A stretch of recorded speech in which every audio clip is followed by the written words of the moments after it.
Ya está. Bien, gracias.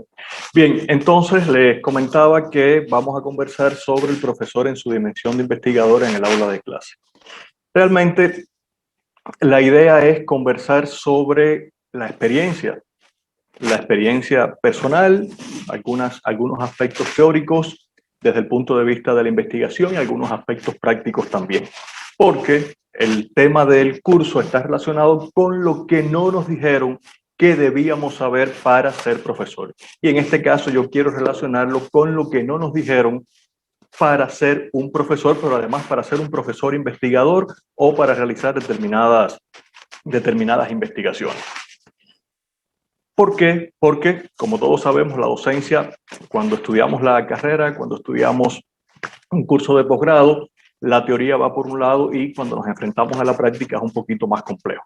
Por lo tanto, la experiencia en estos casos es muy interesante. Bien, para comenzar, yo quisiera que me comentaran los que se encuentran ahora a través de YouTube, los que se encuentran a través de la plataforma del Zoom, cómo en la imagen popular tradicionalmente se han descrito a los investigadores. O sea, cuando nosotros pensamos en un investigador, cuando pensamos en una persona que realiza una investigación, ¿cómo tradicionalmente tenemos la imagen de esa persona? Si me pudieran escribir, por favor, a través de la plataforma de YouTube, a través del Zoom, ¿cuál es la imagen que ustedes tradicionalmente o popularmente tienen de un investigador o cómo se ha concebido a un investigador? Por favor.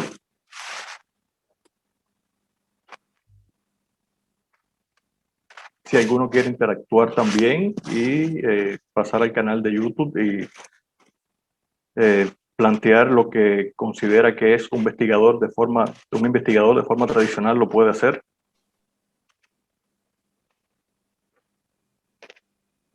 Vamos a disponer el link de Zoom para que las personas puedan ingresar nuevamente a la sala. También pueden escribir en el chat y con mucho gusto ayudar en este proceso para poder leer lo que plantean. Gracias, Samantha. Buenas. Hola. Sí, bueno, levanté la mano, no sé si está bien que participe de una vez. Está muy bien, profesor Adrián, ¿puede participar? Sí, pues vaya, tratando de contestar un poquito la pregunta del maestro. Pues bueno, creo que básicamente la percepción es de una persona que cuenta con cierta capacitación para desarrollar conocimiento, para crear el conocimiento a través de una metodología. Muy bien, gracias, profesor Adrián. Adrián, muy interesante. Acá tenemos, por ejemplo, en YouTube, la profesora Aide Beltrán plantea como personas aisladas de la sociedad y en un laboratorio. El profesor Juan Carlos dice como un científico, muy buenos criterios. Julia plantea como un profesional de ciencia, analítico. Paulina Molina plantea como el manejo de los resultados, una persona que maneja datos y resultados, personas que experimentan. Plantea la profesora Ana María Mazo. La profesora Norma Margarita dice que es una persona que busca poder llegar a la posibilidad de lo desconocido y dar respuesta a los posibles problemas que se encuentran inmersos en la sociedad. Muy bien, muy bien. Muy interesante criterio lo que ustedes están planteando. Ahora, es cierto que cuando hablamos de un investigador, hablamos de una persona que trata de resolver los problemas cotidianos, problemas que nos pueden aparecer en determinadas circunstancias, problemas de la física, de la química, de la biología, de la medicina. Bien, pero también cuando hablamos de el investigador tradicional, en muchas ocasiones lo vamos a concebir con determinados estereotipos. Bien, cuando usted le dice a un niño o a una persona qué es lo que es un investigador, de todas se imaginan generalmente a estas personas que están dentro de un laboratorio, que son personas calculadoras, frías, solitarias, egocéntricas, excéntricas. ¿Por qué? Porque en muchas ocasiones los medios, la televisión, el cine, los representan de esa forma. Recuerden la película Viaje al Futuro con el profesor M. Brown, interpretado por Michael Foot, donde aparece con una persona con estas características. Dentro de un laboratorio, una persona excéntrica, una persona egocéntrica, incluso en los dibujos animados, el Dr. Haynes, hay unos dibujos animados que se llaman Phineas y Ferb, y el Dr. Haynes también es una persona de ese tipo, ¿no? Una persona calculadora dentro del laboratorio egocéntrica. Tenemos una foto de Albert Einstein donde tiene una imagen parecida a lo que nosotros tradicionalmente, y como les decía, en muchas ocasiones los medios han demostrado que es un investigador. Fíjense si es tan así que incluso desde el punto de vista de los niños, desde el punto de vista de la educación infantil, muchas veces cuando realizamos determinados dibujos animados o cuando se hacen algunas canciones, se muestra al investigador con estas características o con estos estereotipos. Yo quisiera presentarle un pequeño video de 1 minuto donde ustedes van a observar una canción que se le hace a los investigadores. Tiene una música agradable, una música que hasta cierto punto es contagiosa. Los niños la pueden escuchar, les puede gustar, pero fíjense en el mensaje que transmite del investigador o del científico.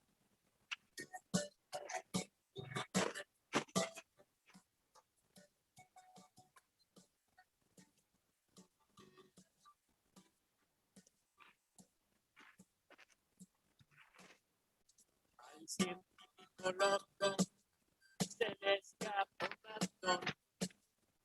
Atraparlo, pues el ratoncito sabe muy veloz. No me atrapará, ya verás pronto que sí.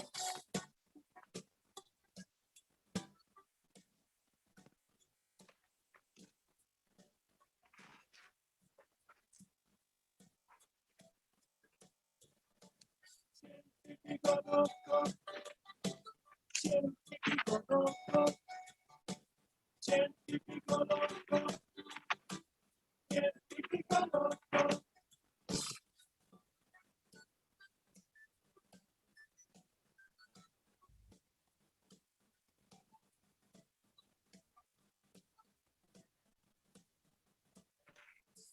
Científico loco, científico loco, científico loco, científico loco.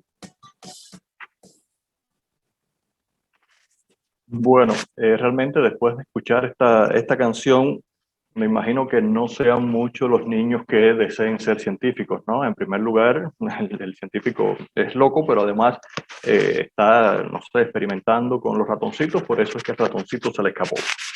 Entonces, esa es la imagen popular que muchas veces tenemos de los científicos, tenemos de los investigadores. Y eso es lo que nos han dicho ahora. ¿Qué es lo que no nos han dicho sobre el investigador? ¿Qué es lo que hemos tenido que aprender muchas veces por la fuerza? ¿Qué es lo que hemos tenido que aprender muchas veces dándonos golpes contra determinadas investigaciones? Y es lo que debemos saber sobre lo que es un investigador. Bueno, desde el punto de vista de la persona del investigador, que el investigador no es un ser humano sobrenatural, que el investigador necesita ser una persona empática cuando va a realizar investigaciones, principalmente investigaciones desde el punto de vista cualitativo, investigaciones de IA, investigación-acción, que el investigador debe vincular la teoría con la práctica cuando va a realizar una investigación, que se pueda hacer ciencia en cualquiera de las actividades cotidianas. Porque, por ejemplo, cuando preparamos comida, solos con la familia estamos haciendo ciencia. Cuando nos duchamos estamos haciendo ciencia. Por ejemplo, el agua cae por la gravedad, el agua sube por un motor determinado. O hay personas que se están duchando y cantan. Y entonces podemos preguntarnos, o sea, la investigación es duda, la investigación es pregunta. ¿Por qué algunas personas cuando se duchan cantan y por qué otras no? ¿Por qué las personas cuando sonríen son más felices? Cuando una persona es más feliz cuando ríe, cuando sonríe o cuando ríe a carcajada. Entonces, en actividades cotidianas nosotros podemos hacer ciencia y motivar el estudio de la ciencia. Otro de los aspectos que no nos enseñaron y que hemos aprendido es que la investigación se puede concebir en un aula de clases y por lo tanto la investigación puede influenciar el futuro de las personas, el futuro de nuestros estudiantes, pero además puede influenciar en el futuro o en el desarrollo de un país determinado. ¿Qué necesita la investigación? La investigación no es el solo hecho de investigar por investigar. La investigación necesita generar en los estudiantes curiosidad, generar en los estudiantes la reflexión, el cuestionamiento, la duda.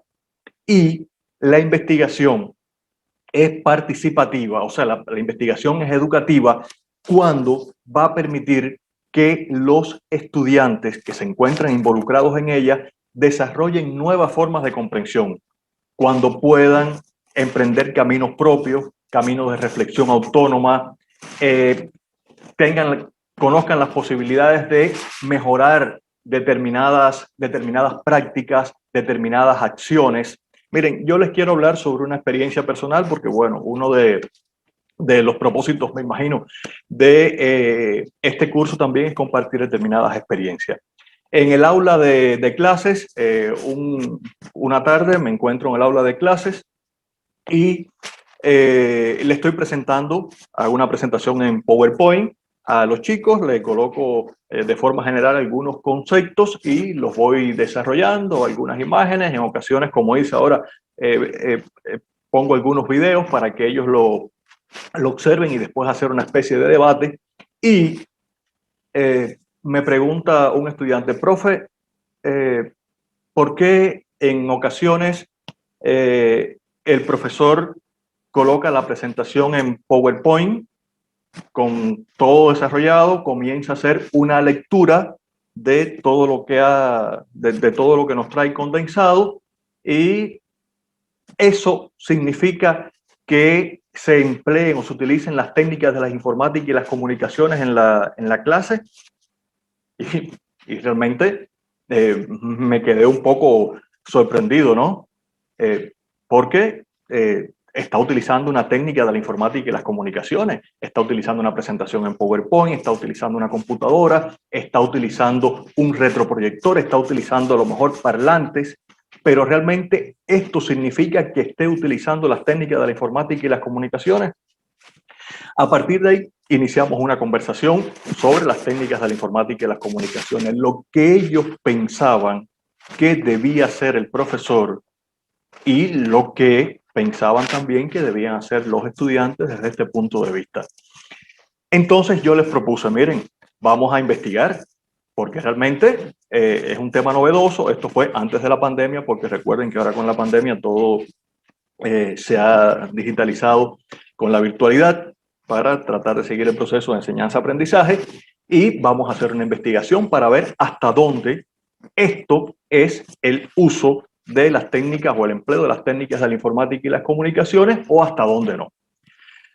Conformamos un grupo, los estudiantes se sintieron motivados porque también querían profundizar en el empleo de las técnicas y qué son las técnicas de la informática y las comunicaciones, y como resultado de esa investigación, porque hicimos una investigación con todos los aspectos que lleva, arribamos a conclusiones muy interesantes que nos permitieron hacer recomendaciones a la universidad.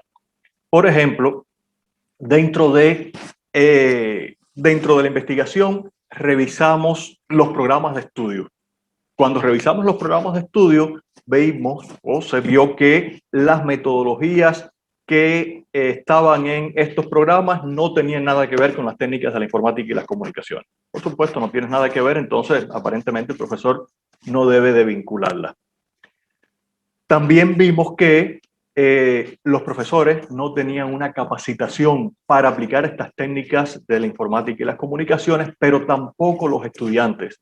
Los estudiantes son muchos, como llamamos, los nativos digitales, conocen las redes sociales, WhatsApp, Facebook, Twitter, Instagram, pero muchas veces para hacer un PowerPoint, para hacer un PDF, para hacer una presentación, no tienen los conocimientos para ello, ¿no? Por lo tanto, una de las recomendaciones que hicimos fue capacitar a los docentes, pero también capacitar a los estudiantes. Algo muy importante es lo relacionado con las bibliotecas virtuales o las bibliotecas digitales que se encuentran en las universidades, que podemos ver en Google Académico, que podemos ver en algunos países dentro del CONACYT, y estas bibliotecas virtuales son muy importantes. Bueno, también hicimos otras recomendaciones vinculadas con la banda de internet, con los medios tecnológicos actualizados, la utilización de las redes sociales como Twitter, Gmail, Hotmail, Blog, porque no se estaban utilizando. Y entonces esta investigación, que partió de una pregunta en el aula de clases por un estudiante, nos conllevó a hacer recomendaciones a la institución, a realizar una investigación, y como resultado de esta investigación se le hicieron recomendaciones a la institución para mejorar académicamente. Ahora, por ejemplo, fue un tema de los muchos que se pueden proponer como temas de investigación dentro del aula de clases, dentro de el aula, porque el aula se puede concebir incluso como un laboratorio. No estamos hablando de un aula de ciencias naturales, estamos hablando de un aula de ciencias sociales, de ciencias humanísticas, pero también podemos concebir el aula como un laboratorio. Ustedes como docentes, ¿les ha ocurrido que los estudiantes les han propuesto temas? ¿Ustedes tienen algún tema que propondrían abordarle a los estudiantes, que los motivaras? ¿Qué pueden comentar sobre eso? Si pudieran comentar por el chat también del YouTube, o si pudieran comentar por favor a través de la plataforma Zoom, sobre cuáles temas ustedes propondrían abordar en el aula de clases, ¿no? En el aula de clases como un laboratorio, temas que realmente motiven a los estudiantes.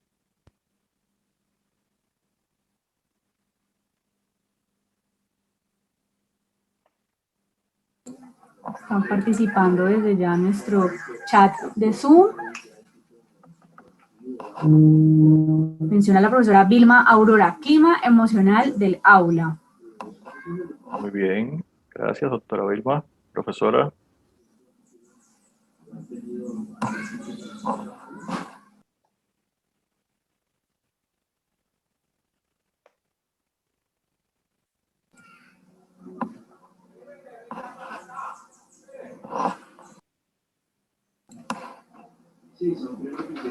Tenemos igualmente otros comentarios: efectividad de la comunicación entre docentes y estudiantes, el proceso educativo mismo, comunicación asertiva y habilidades blandas. Muy bien. Temas muy interesantes y que realmente vinculan el proceso docente educativo y que, por supuesto, se deben de realizar para mejorar este proceso docente educativo, y que son temas que pueden interesar a los estudiantes, porque las habilidades blandas, y más ahora en toda esta época de pandemia, para tomar uno como muestra, es un tema muy interesante que se debe profundizar y se debe de tratar. Ahora, cuando nosotros, solamente para tomar una muestra, porque son muchos los temas que podemos proponer en el aula como laboratorio, o incluso temas que de los propios estudiantes pueden salir por determinadas dudas, inquietudes, preguntas, y nosotros podemos ir desarrollando. Ahora, ¿qué sucede desde el punto de vista de las bases procedimentales para la investigación educativa? Muchas veces al estudiante le falta curiosidad, o los chicos son curiosos cuando pequeños, y a medida que va pasando el tiempo, esta curiosidad va mermando, esta curiosidad va disminuyendo.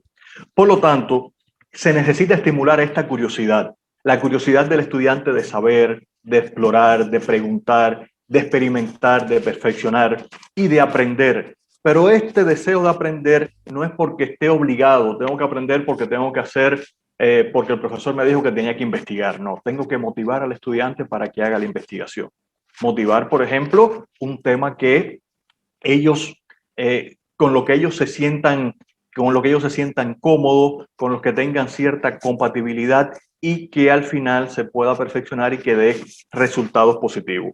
Además, fomentar en los estudiantes el sano hábito de dudar,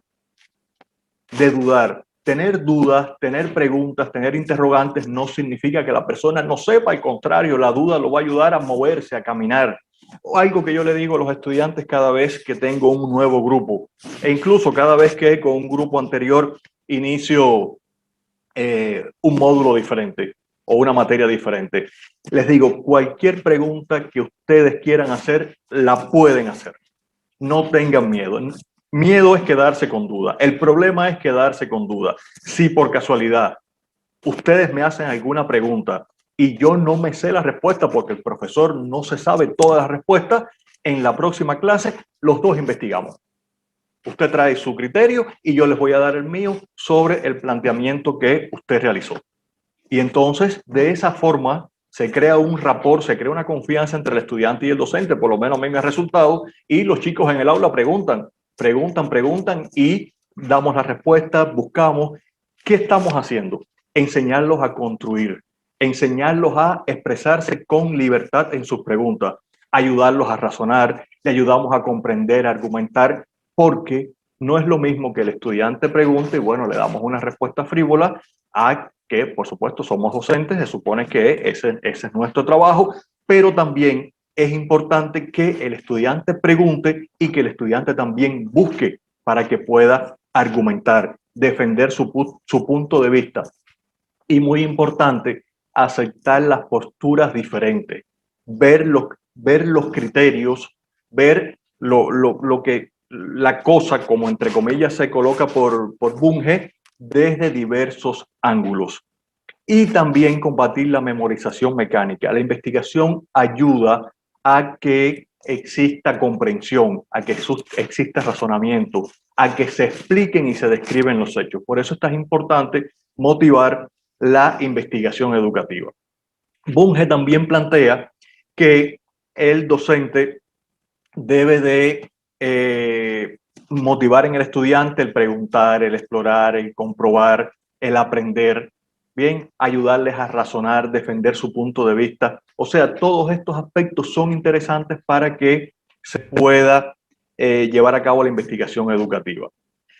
Hay diferentes estrategias investigativas que se pueden utilizar en el aula. Una de esas estrategias es tener como punto de partida los intereses de los estudiantes. En el caso de la investigación que les comenté sobre las técnicas de las informáticas y las comunicaciones, cómo se estaba utilizando por los docentes y por los estudiantes, se tuvo como punto de partida el interés de los estudiantes. Pero además, este tema era interesante. Este tema le causaba interrogantes. Realmente, colocar una presentación en PowerPoint en la clase es emplear las técnicas de la informática y las comunicaciones, o hasta qué punto eso sería emplear las técnicas de la informática y las comunicaciones en el proceso docente educativo. Además, se necesita que los estudiantes sean partícipes del proceso de investigación, no que el estudiante proponga el tema, profe, yo tengo una inquietud sobre las técnicas de la informática y las comunicaciones, y el profesor, voy a hacer una investigación sobre eso. Hay que motivar a los estudiantes, hay que hacerlos partícipes de ese procedimiento de investigación. También promover la colaboración y cooperación, trabajando en grupos, tomando 3, 4, 5, no todos los estudiantes van a estar interesados. En un grupo de 30, de 40, no sé, 5, 6 se sienten motivados. Pero también ahí entra la labor del docente. Al principio, por ejemplo, esta investigación sobre las técnicas de la informática y las comunicaciones la presentamos en un congreso internacional que se hizo acá en Paraguay, en otra ciudad. Los estudiantes fueron al congreso internacional. Cuando regresaron, le comentaron a los demás su experiencia. Salimos de la ciudad, estuvimos en un congreso, conocimos personas, y eso es una forma de motivar.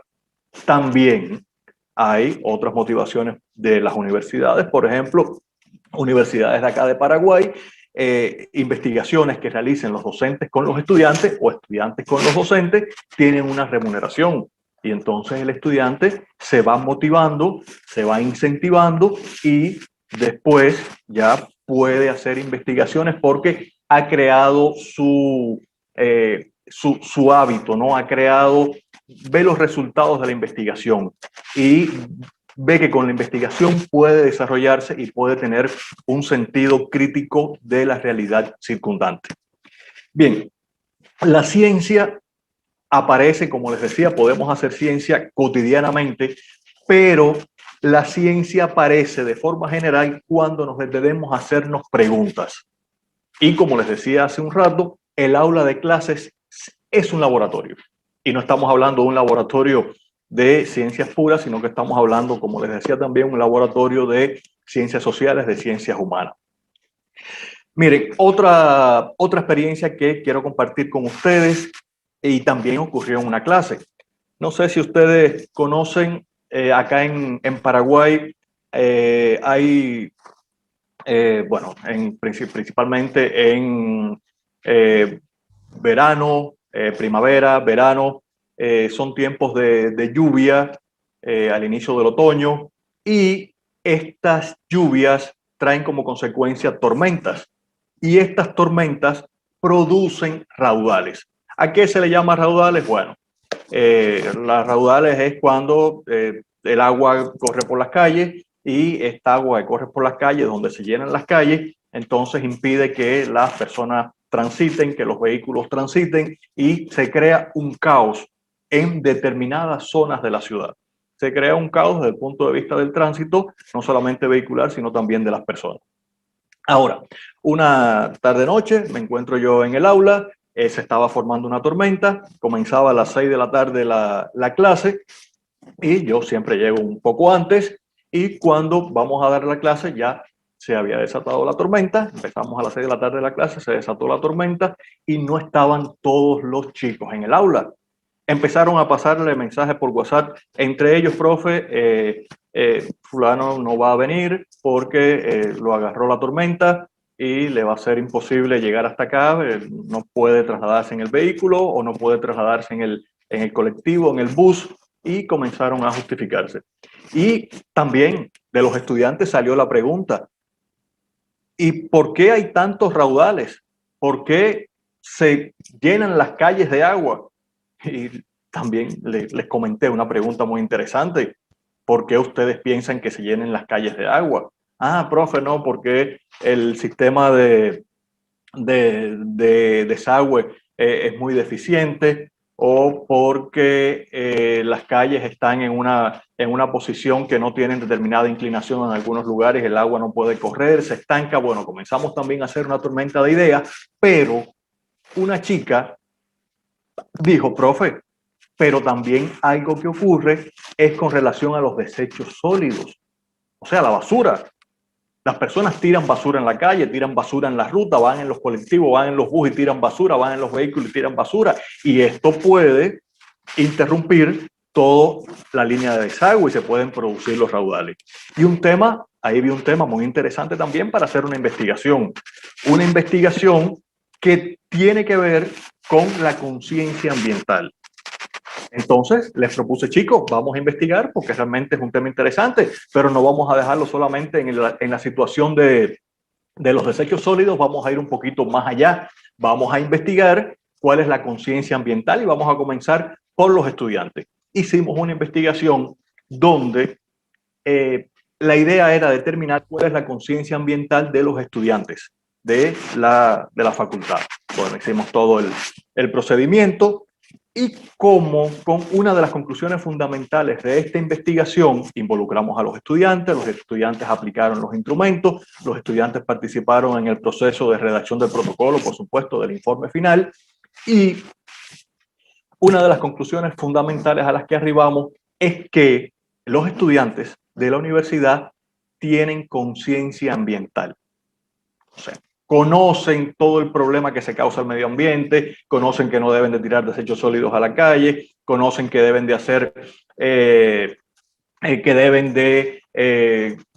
hacer compras responsables desde el punto de vista de los productos, los artículos que tienen agrotóxicos o que no son amigables con el medio ambiente, pero no lo aplican. O sea, lo conocen, tienen conciencia ambiental, pero esa conciencia ambiental no está estrechamente vinculada con su actuar.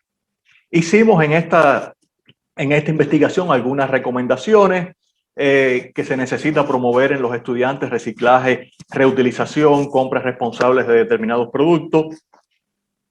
Algo muy importante, crearles la conciencia para que no arrojen basuras en la calle. ¿Por qué? Porque el 95% de los estudiantes encuestados manifestó que arrojaban basuras en la calle. Por supuesto que tiene que haber raudales, solamente estamos hablando de los estudiantes, imagínense el resto de la población, hablando de estudiantes universitarios.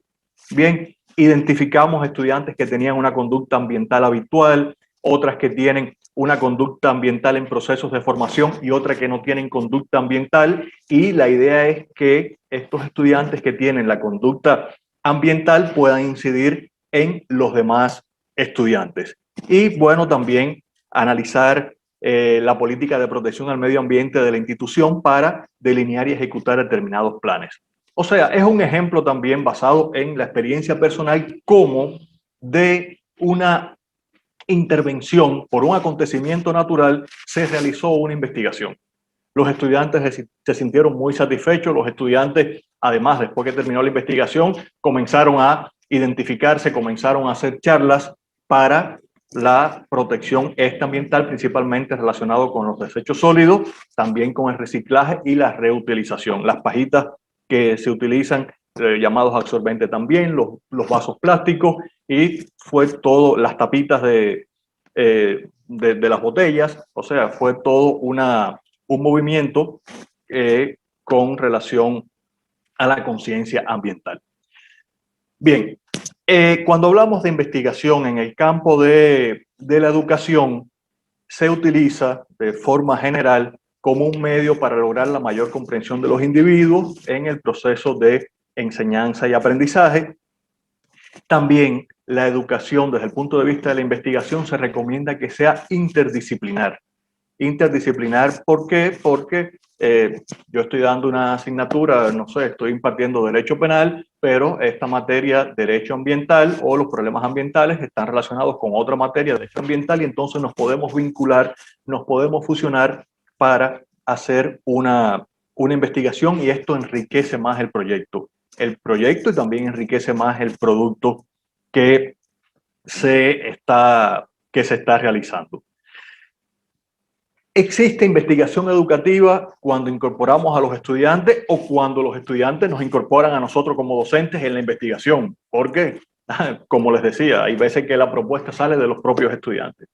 Pero también les traigo algunos tipos de investigaciones educativas, de acuerdo con Eliot en su obra de 1990 y 1993, que ya son específicamente de los docentes. Se pueden vincular también a los estudiantes, pero están más entrelazadas con el proceso docente. Por ejemplo, la investigación en educación es para mejorar la práctica educativa. Se pueden vincular, por supuesto, a los estudiantes. Tiene un interés docente e institucional y se puede realizar por docentes investigadores, por otros actores sociales vinculados a la práctica educativa.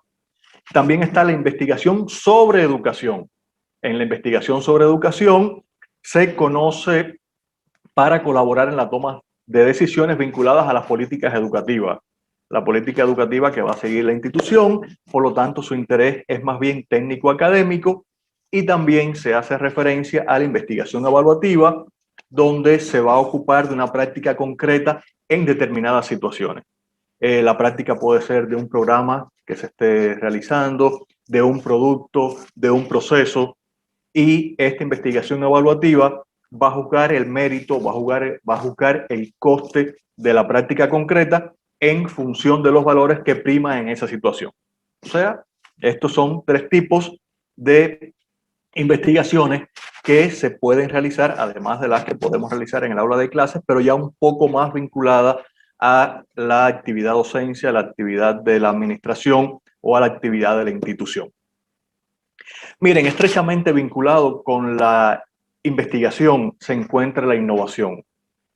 Los profesores que me antecedieron hicieron referencia a este tema, a la innovación. La innovación debe ser un proceso permanente, un proceso original, intencional, debe de estar dirigido a mejorar la calidad educativa del aprendizaje de los estudiantes y de las estudiantes. Según Pacheco 2020, innovar implica tener determinados objetivos claros sobre lo que queremos enseñar, cómo queremos enseñarlo, para qué, y luego ponderar los cambios que necesitamos realizar para llegar a dichas metas. Es mejorar la calidad de vida de las personas desde el desarrollo pleno de sus capacidades.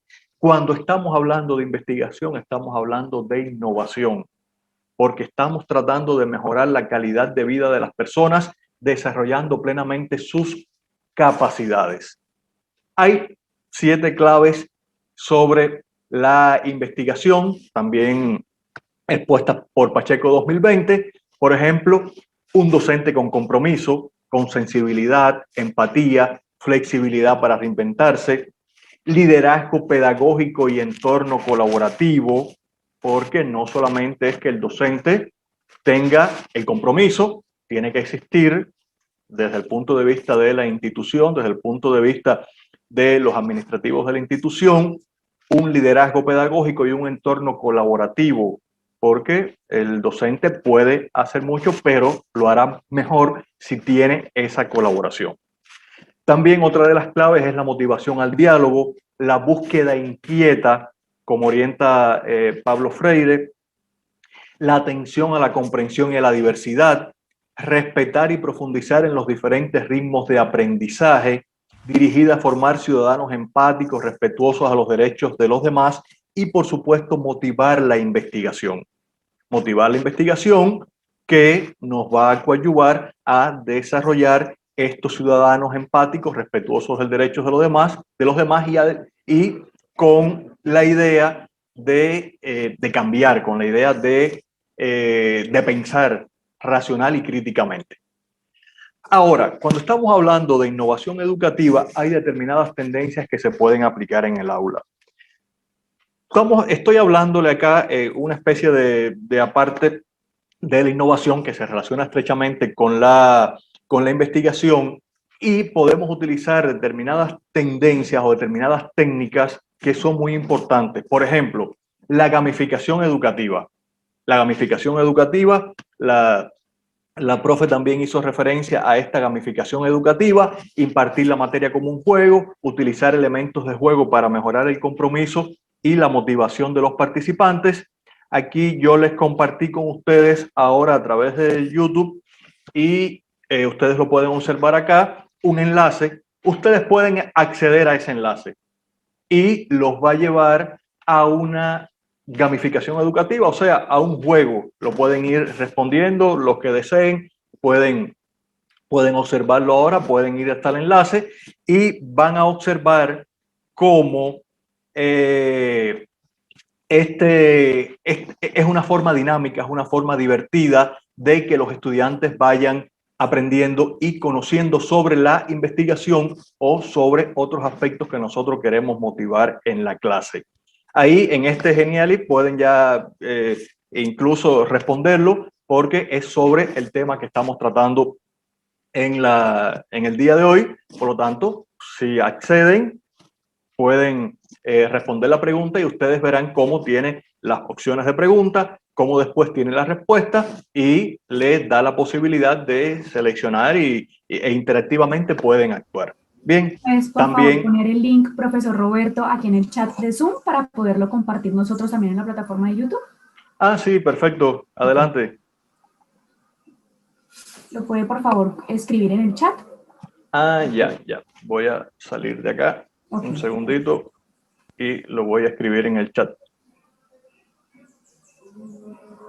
Sí.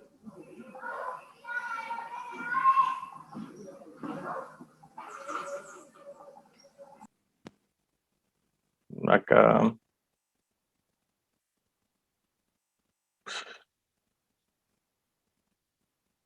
No me da como...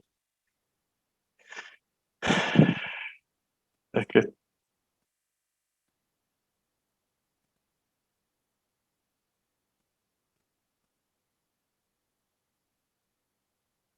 Bueno, sí, es que disculpen, estaba compartiendo pantalla completa y por eso no me dejaba acceder.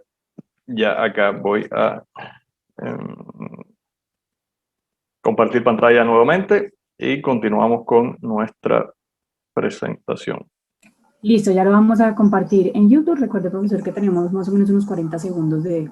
Yo lo había compartido en YouTube. Ah, bueno, igual Sí. lo vamos a compartir por si de pronto... Ya. No lo Yo logramos. lo había compartido en YouTube. Compartir. Bien. Bien. Entonces, seguimos. Perdón. Bien. Entonces, como les decía, es una forma de interactuar,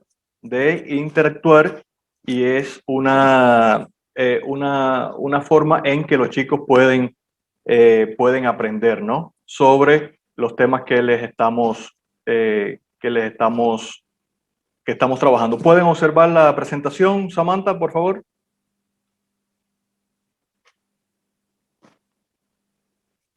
¿Se observa? Sí, señor. Ya, gracias. Bien, entonces, además de la gamificación educativa, tenemos la pedagogía inversa o Flipped Classroom, que es transferir ciertas ideas que habitualmente se realizan en clases hacia la casa. Bueno, ahora con todo este proceso virtual, también casi todo se hace en casa, pero bueno, cuando estamos hablando de una educación presencial, es muy interesante para el proceso docente educativo. Aprendizajes colaborativos que se puede hacer a través de las plataformas, por ejemplo, se puede hacer a través del Google Drive, se puede hacer a través de las redes sociales, podemos utilizar realidad virtual en determinadas circunstancias, en determinadas ocasiones, y también investigaciones y el aprendizaje basado en proyectos. Esto forma parte de la innovación educativa. Ahora bien, algo muy importante cuando hablamos de investigación educativa, cuando estamos hablando de realizar proyectos, tenemos que tener en cuenta los diferentes paradigmas que existen. Ya esta parte es un poquito más técnica, un poquito más profunda, porque después que nosotros tenemos un tema, después que los chicos han expresado sus inquietudes sobre un tema determinado y nosotros acogemos esto como una investigación, entonces debemos de conocer cómo vamos a utilizar la metodología para esta investigación o cómo vamos a realizar la investigación. Acá existen de forma general dos paradigmas: el paradigma positivista, que está vinculado con la investigación cuantitativa, y el paradigma interpretativo, que está relacionado con la investigación cualitativa. Fundador Comte también se habla, cuando estamos haciendo referencia al paradigma positivista, de los positivistas, también el Círculo de Viena, que es el denominado neopositivismo, y una de las características principales, o la característica principal de este paradigma positivista, es que aboga por el empleo de los métodos cuantitativos. Cuando estamos hablando de métodos cuantitativos, estamos hablando de datos a recoger. Y ahí existe la diferencia con el paradigma interpretativo. Este paradigma interpretativo, que también se denomina paradigma cualitativo, paradigma naturalista, fenomenológico, etnológico. Husserl es el que se cataloga como fundador de este paradigma, y este paradigma aboga por el empleo de los métodos cualitativos, o sea, datos a interpretar. En el cuantitativo vamos a analizar los datos, vamos a recoger los datos, y en el cualitativo serían interpretar esos datos. El paradigma positivista se basa en el positivismo lógico, va a buscar los hechos o las causas de los fenómenos sociales, va a prestar escasa atención a los elementos subjetivos de los individuos. El positivista, ¿qué hace? Analizar la realidad. Incluso trata de vincularse lo menos posible con las personas que forman parte de la muestra en su investigación. Sin embargo, el paradigma interpretativo, desde el punto de vista de la cualidad, busca la comprensión. Está interesado en comprender la conducta humana desde el propio marco referencial en que actúa. Por lo tanto, él El paradigma interpretativo promueve o propone la observación naturalista y sin control. Si es, no sé, etnográfico, se va a un lugar determinado y comienza a observar participante o no, puede ser observación participante o no, y comienza a realizar la observación para hacer su investigación. Lo contrario ocurre en el paradigma positivista, que es una medición penetrante y controlada a través de las variables. Entonces, en el paradigma positivista, desde el principio de la investigación se determinan las variables, operacionaliza las variables y se hace el análisis teniendo en cuenta el control de estas variables. Por lo tanto, el paradigma positivista es objetivo o tiende a la objetividad y el paradigma interpretativo tiende a la subjetividad. Con respecto al margen de los datos, es una perspectiva desde y hacia afuera, desde el investigador hacia afuera, pero el interpretativo es una perspectiva hacia adentro, porque parte de lo subjetivo y lo que se quiere es comprender la conducta humana.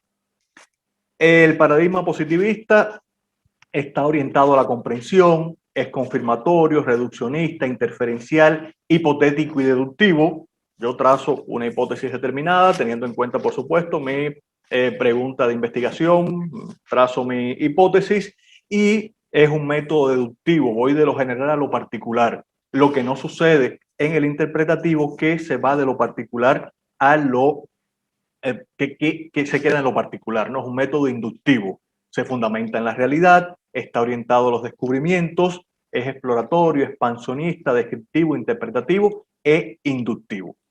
También cuando hablamos de el positivista está orientado al resultado, el interpretativo está orientado al proceso, el positivista es fiable a partir de datos sólidos y repetibles, asume una realidad estable y permanente, se habla de diferentes tipos cuando hablamos del positivismo, por ejemplo, se habla que el diseño puede ser experimental, puede ser no experimental, pero también puede ser de corte transversal o corte longitudinal. Bien, cuando estamos hablando del paradigma interpretativo, estamos hablando de que se asume una realidad dinámica y cambiante. Nos involucramos con la población, nos involucramos con los sujetos y entonces asumimos esta realidad como dinámica y cambiante. El paradigma positivista es generalizable a estudios de casos múltiples y el interpretativo no generaliza, se queda en el estudio de los casos aislados. Por lo tanto, el paradigma positivista se va a reducir a determinados aspectos que ya nos planteamos en la investigación. Planteamos una pregunta, planteamos preguntas generales, preguntas específicas, nuestros objetivos, determinamos las variables y se va a reducir a esos aspectos. Mientras que el interpretativo es holista y va a tener en cuenta los elementos que van incluso surgiendo durante el momento o los momentos en que hacemos la investigación. Existe también un tercer paradigma que es el paradigma crítico. Es creado por la Escuela de Frankfurt, Appel, Habermas, Freire, son algunos de los representantes de este paradigma crítico. ¿Y qué es lo que promueve este paradigma crítico? La constante reflexión, el compromiso del investigador. Se habla entonces de una reflexión-acción. Es el conocido como investigación-acción.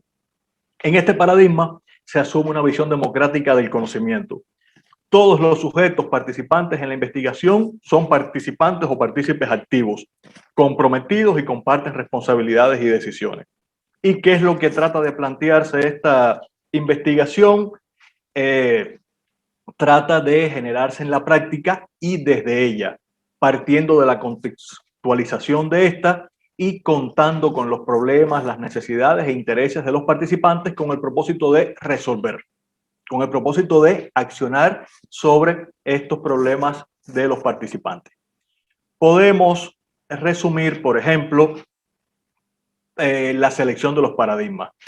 Si usted quiere analizar el fenómeno, entonces puede tener en cuenta el paradigma positivista que está relacionado con lo cuantitativo. Yo quiero analizar el fenómeno desde afuera, yo quiero ver el fenómeno y analizarlo. Paradigma positivista que se basa principalmente en lo cuantitativo. Si quiero comprender el fenómeno, entonces selecciono el paradigma relativista cualitativo, porque lo que yo quiero es comprender la esencia de ese fenómeno. Y si quiero transformar la realidad, entonces selecciono el paradigma crítico. Esta es una de las decisiones importantes que debemos de tomar al momento de realizar una investigación. ¿Cómo voy a hacer mi investigación? ¿Qué paradigma voy a utilizar? El paradigma que voy a utilizar está en dependencia de lo que quiero hacer. Si quiero analizar el fenómeno, si quiero comprender el fenómeno o si quiero transformar esa realidad incidiendo sobre el fenómeno. Algo que les planteé hace algunos momentos es sobre la curiosidad del niño, ¿no? Cuando las personas somos pequeñas, cuando somos niños, somos curiosos por naturaleza. Tenemos interés en todo lo que nos rodea. Manipulamos, exploramos, experimentamos. Continuamente hacemos preguntas. Y hacemos una pregunta y preguntamos el porqué de esa pregunta. Por lo tanto, se hace necesario mantener encendida en el niño esas luces de la curiosidad y el afán de saber. Porque, como les decía, cuando vamos creciendo, esta curiosidad se nos va cortando por una razón o por otra, y entonces es necesario mantener estas luces de curiosidad, este afán de saber, de proporcionarle un ambiente que estimule esa curiosidad a través de variedades de experiencias vitales. Es necesario mantener esa curiosidad en el niño, en el adolescente, en el adulto, y nosotros como profesores, nosotros como docentes, es una de nuestras responsabilidades, ¿no? Mantener esa curiosidad en nuestros estudiantes. Ya para terminar con esta breve presentación, quisiera dejarle una frase, la escuché en un momento determinado, no recuerdo su autor, le he hecho algunas modificaciones, por lo tanto coloco que es anónimo, pero es una reflexión que me parece interesante. ¿Por qué? Porque realmente es así. El aula no debe ser una máquina de respuestas, sino que el aula debe ser una fábrica de preguntas. Una fábrica de preguntas. El aula, con nuestras clases, con nuestra docencia, el alumno debe de quedarse con curiosidad de buscar, indagar, investigar. Y con esta frase termino mi presentación. Les doy gracias a todos por la paciencia. Y si tienen alguna consulta, alguna pregunta, a las órdenes para responder. Gracias. Muchísimas gracias, profesor Roberto, por su intervención. En este momento invitamos a los profesores asistentes para que puedan realizar sus preguntas.